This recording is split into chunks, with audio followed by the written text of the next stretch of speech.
রাধে রাধে সবাইকে। আজকে আমরা সবাই মিলে চলেছি রানাঘাট, আর রানাঘাটে গুরু বাবার পাঠের জন্য।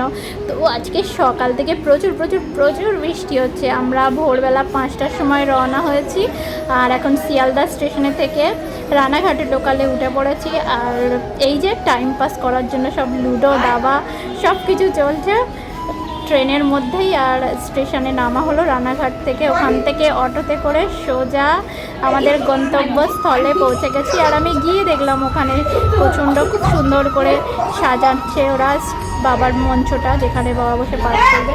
তারপর আমরা একটু গুরুদেবের সাথে দর্শন করে ওখানে বাবার আরতি করা হলো, বাবার চরণে পুষ্প অর্পণ করা হলো সবাই মিলে। যাক, অনেক দিন পর গুরু বাবার দর্শন পেয়েছি, সবাই খুবই খুশি। তো আপনারা সবাই ভোগ দর্শন করুন। আজকে দুপুরবেলা আমার গুরু ভাই বোনের গৃহে এটাই ভোগ লেগেছিল ভগবানকে।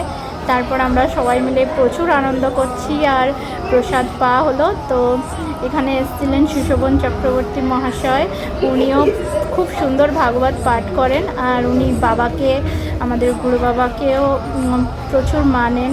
তো বাবার সাথে দেখা করতেই এসেছিল। তো এর পরের ব্লগটা আসছে খুব তাড়াতাড়ি, দেখতে থাকুন।